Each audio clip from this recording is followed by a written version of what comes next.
और नाज़रीन, ये जो अब कहा जा रहा है कि आईनी मुसव्वदे का जो असल ड्राफ्ट था या असल जो स्क्रिप्ट था उस पर अमल दरामद नहीं हुआ और शायद इसका एक सेकंड फेज भी अब देखा जाएगा। वो कौन कौन से मामला थे जिनको हुकूमत की जानिब से ड्रॉप करना पड़ा।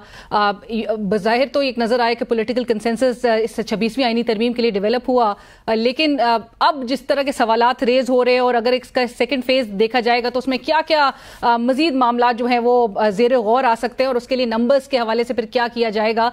दूसरी जानिब पाकिस्तान तहरीक इंसाफ, जिसको बज़ाहिर अब वो सेलिब्रेटरी मोड में इस हद तक नजर आ रही है कि जहां पे उनको लग रहा है कि उनको रिलीफ मिलने का आगाज गुज़िश्ता रोज उस वक्त जब इस्लामाबाद हाई कोर्ट की जानिब से रिलीज ऑर्डर्स जारी किए गए थे साबिक वजीर आजम की एहलिया से मुतालिक, सो उस पर भी जरा गुफ्तगू करेंगे और मामला किस तरफ जाएंगे अब जबकि कॉन्स्टिट्यूशनल बेंच की तश्कील से मुतालिक भी बहुत कुछ वजारत कानून की जानिब से अब से कुछ देर पहले वाजे कर दिया गया है। जो कॉम्प्लिकेशंस के हवाले से हाईलाइट किया जाता, कुछ तज्जिया कार, कुछ लीगल एक्सपर्ट्स भी अपने ओपिनियंस दे रहे हैं। सो क्या मामला अब जो डस्ट है वो once and for all settle होने जा रही है या हम केओस की तरफ भी मामला जाते हुए देख सकते हैं? हम एक गुफ्तगू के लिए ज्वाइन कर रहे हैं very honoured defence minister Khawaja Muhammad Asif साहब। सर अस्सलाम वालेकुम ख्वाजा साहब, बहुत शुक्रिया ज्वाइन करने के लिए। ख्वाजा साहब, गुफ्तगू का आगाज इसी आज की डेवलपमेंट से करते हैं। साबिक वजीर आजम की जो एहलियां हैं उनको रिलीज कर दिया गया। इसे ख्वाजा साहब हुकूमत की या रियासत की तरफ से गुडविल जेस्चर के तौर पे देखा जाए या किसी डील के नतीजे में इसको देखा जाएगा? देखें, अगर मुझे नहीं पता, मैं इसलिए कोई कंक्लूसिव किस्म का जवाब नहीं मैं दे सकता कि ये प्योरली एक अदालती मामला है या कोई इसके पीछे कुछ और भी मुज़मिरात हैं या मुहर्रकात हैं। लेकिन मैं जो है मैं नहीं समझता कि इसकी कोई सिग्निफिकेंस है एज पर जो पॉलिटिकल इस वक्त माहौल है हमारा, उसकी कोई नेगेटिव या पॉजिटिव जो है कोई उसका कोई फैक्ट्स हों, कभी तौर पे नहीं है। अगर उनकी अदालत ने जमानत कर दी है तो बिस्मिल्लाह, कोई उसके ऊपर मुझे तनकीद करने की कभी तौर पे ज़रूरत नहीं है कि क्यों जमानत हुई है क्या नहीं हुई। मैं इस किस्म की बातों में कभी भी नहीं उलझा और ना उलझूंगा। अब में जो है बट ख्वाजा साहब, ये तो हुकूमत का, खासकर नून लीग का एक बयानिया था कि इन्होंने बहुत कुछ एविडेंस जो है वो हुकूमत के पास मौजूद थे तोशाखाना से मुतालिक और इनका नाम भी जो है वो बिल्कुल सरे फहरिस्त था। तो फिर क्या ये समझा जाए कि अगर अदालतों से अगर इनको रिलीफ मिलने का सिलसिला शुरू हुआ है, इसको एक आगाज समझा जाए, तो ये मेरिट पे फैसले हो रहे हैं? नहीं, देखें, आप जो बात कर रहे हैं वो मुख्तलिफ है। वो जमानत होना जो है वो केस की जो सेहत के ऊपर कोई उसका असर नहीं होता। कत्ल के मुल्ज़मों को भी जो है जमानत मिल जाती है अगर अदालतें जो है उनको समझें कि भाई इसमें कोई गुंजाइश है जमानत की तो मिल जाती है। बाज़ केसेस में नहीं भी मिलती, हमें नहीं मिलती रही थी जमानत, कई कई महीने सालों नहीं मिली जमानतें जो है इमरान खान साहब जब हुक्मरान थे। लेकिन ये करना कहना कि उनके ऊपर केस के को भी इफेक्ट होगा, मैं समझता हूँ केस पे कोई इफेक्ट नहीं होगा।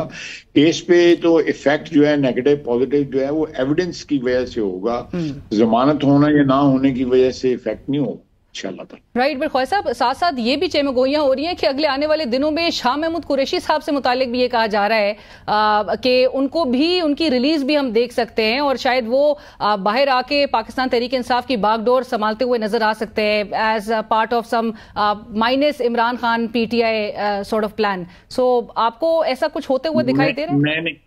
मैंने नहीं सुना, ये मेरे लिए ये बिल्कुल एक इंकशाफ है। मैंने तो उनके शाह महमूद कुरैशी के हवाले से जो उनके फर्जंद हैं उनके बयानात देखता रहा हूँ टीवी वगैरह के ऊपर। वो अपनी पोजीशन क्लैरिफाई कर रहे थे, वो जाने, उनकी पार्टी जाने, पार्टी उनको बिलीव करती है नहीं बिलीव करती, नॉट माय बिजनेस। लेकिन मैंने नहीं ये बात सुनी कि वो बाहर आके जो है कोई पार्टी को लीड कर रहे हैं। और आपने उनके साहबजादे का जिक्र किया तो he was also not in touch with the government, क्योंकि उनकी पार्टी बड़े शक की निगाह से देख रही है उनको। वैसे नहीं, हमारे साथ नहीं है, we are not in touch with him, कभी तौर पे नहीं। ये गलत बात है कि वो हमारे साथ किसी राब्ते में है MLN के साथ या हुकूमत के साथ कोई राब्ता नहीं है उनका। और अगर राब्ता होता जी जी तो राब्ता किसी चीज में ट्रांसलेट होता ना, जब वो राब्ता ट्रांसलेट नहीं हुआ तो तब अगर हुआ होता तो कोई ना कोई उसकी ट्रांसलेशन सामने आती है। सो ट्रांसलेशन ना सामने आने पे भी एक जवाब ये पेश किया जा रहा है कि आपने बतौर कंटिजेंसी प्लान के तौर पे भी उनको रखा हुआ हो सकता है। नहीं, मेरे ये कोई कहता है 4 रखे हुए थे, कोई कहता है 6 रखे हुए थे, कोई कहता है 12 रखे हुए थे। मेरा मतलब है ये कोई हमने वेयर हाउस तो नहीं बनाया हुआ था जिसमें लोग रखे हुए थे। हम तो स्ट्रगल करते रहे हैं कि किसी तरह हमें 1 की 2 की मेजोरिटी मिल जाए और हमारे पास रखे जो रिजर्व में वोट थे वो चेयरमैन और स्पीकर का था कि अगर हमें जरूरत पड़ती तो स्पीकर साहब भी वोट करते और चेयरमैन साहब भी वोट करते। तो सर ये तो पहले भी कर सकते थे ख्वाजा साहब, ये तो पहले भी कर सकते थे। फिर ये इतनी तगो दो, मौलाना साहब को भी ऑन बोर्ड लेना, पाकिस्तान तहरीक इंसाफ भी उस मशावरती अमल का हिस्सा नहीं, उसका एक सियासी जो है डिविडेंड्स बहुत ज्यादा थे कि मौलाना की एक अपना एक मकाम है, उनकी पार्टी की एक हैसियत है, उनका इंडोर्स करना इस तरमीम को जो है उसके पॉलिटिकल डिविडेंड्स बहुत ज्यादा हैं। ये जो भी हमने स्ट्रगल की, बिल्कुल वो ये सारी सूरत हाल डिजर्व करती थी कि हम वो स्ट्रगल करते, मौलाना को मनाते, उनको किसी एक ऐसे सोल्यूशन पे लेके आते जो उनको एक्सेप्टेबल होता। It's not only for votes.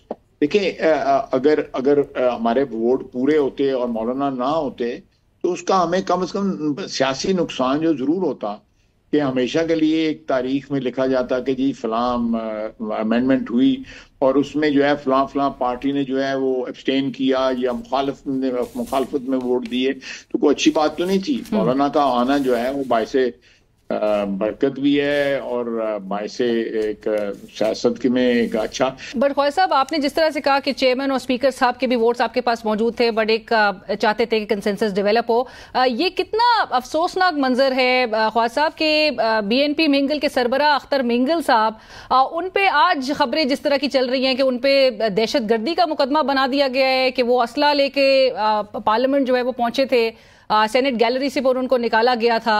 क्या वाकई वो असले से लेस थे और उनको धमका रहे थे? मुझे बिल्कुल कथित तौर पे इसका इल्म नहीं है। बट एक खदशा जो आप जाहिर कर रहे थे 25 अक्टूबर के बाद का, जिसमें इलेक्शन ऑडिट का एक खदशा बड़ा मौजूद था, वो खदशा अब दूर हो गया है? नहीं, मैंने ये बात जरूर की थी जो आप कह रही हैं, मैं उससे इनकारी नहीं हूं, लेकिन जो है मेरा ख्याल है कि अदलिया की सैंक्टिटी इसी में ही है कि वो सियासत से जो है दूर रहें। अगर उनके कोई पर्सनल ओपिनियंस हैं, वो पर्सनल ओपिनियंस जो है रिफ्लेक्ट ना हो उसके अंदर। जो है हमारी अदलिया के जो एटीट्यूड है वो last 10 years I would say, और 8 years और 9 years माजी में बड़ी वारदातें हुई। मैं उनको नहीं लूंगा क्योंकि आपने सवाल जो है मौजूदा हालात के मुताबिक किया है।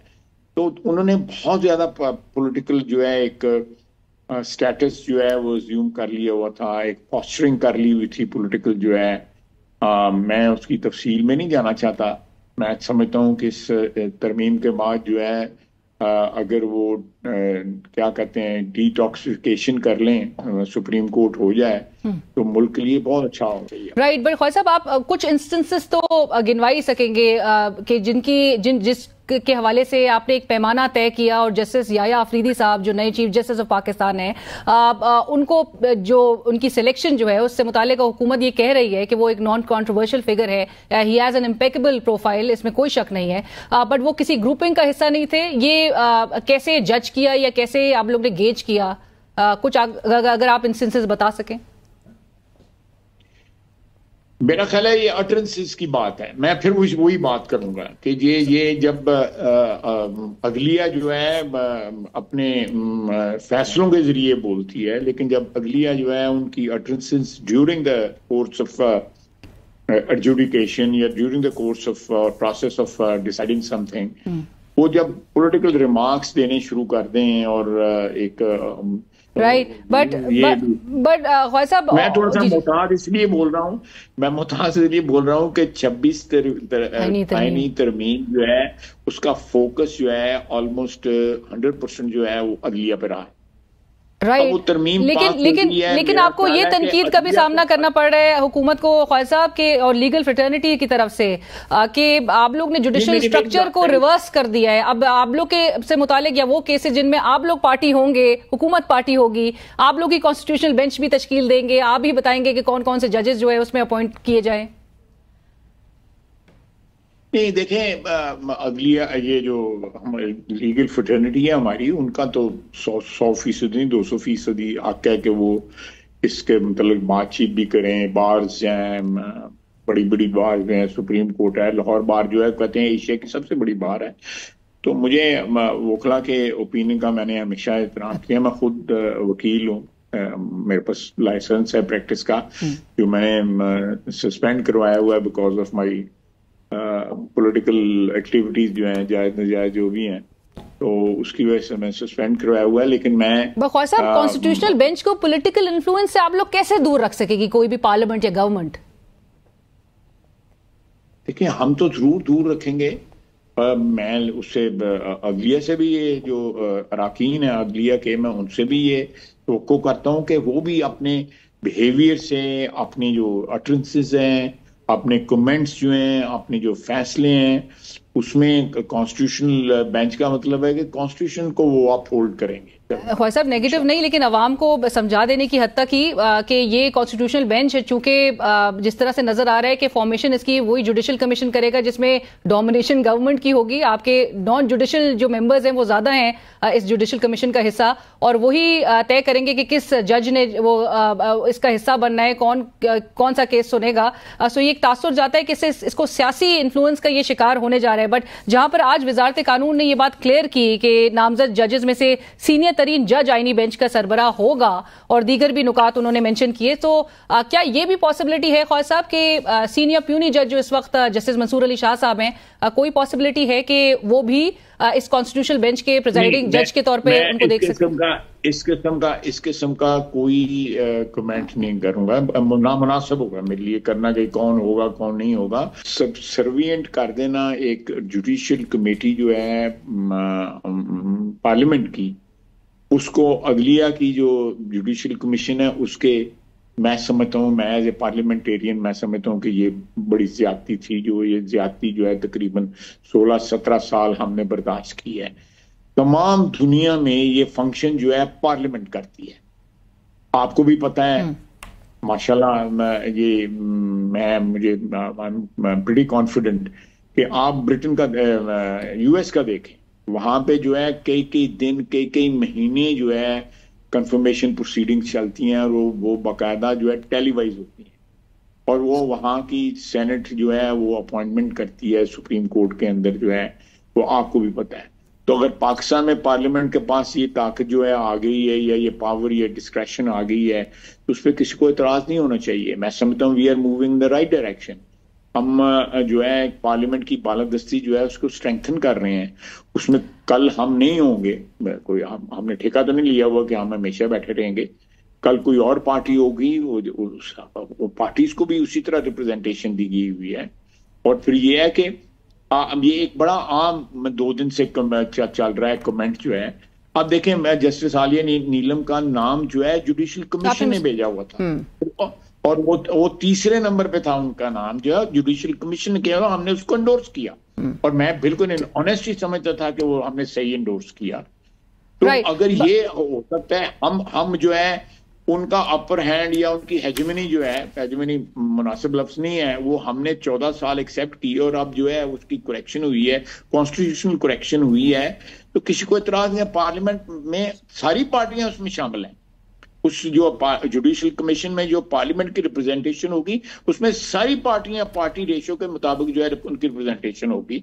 लेकिन बालादस्ती जो है वो मैं पार्लियामेंट की, पार्लियामेंटेरियन, सारी मेरी उम्र का जो है आधा हिस्सा जो है पार्लियामेंट में गुजर गया है, तो मैं I would side with my own institution, and the presidencies are there all over the world, right, but even in the developed democracies. बिल्कुल, और आपने जिस तरह से कहा कि बरतानिया और अमेरिका से फिर यानी कि एक इंस्पिरेशन ड्रॉ करते हुए इसको इम्प्लीमेंट किया गया। बट ख्वाजा साहब, ये राना सनाउल्लाह साहब ने गुज़िश्ता रोज कहा कि ये जो आईनी तरमीम पास करवाई गई हैं, बहरहाल इसका मकसद जो है वो जस्टिस मंसूर अली शाह साहब का रास्ता रुकवाना था।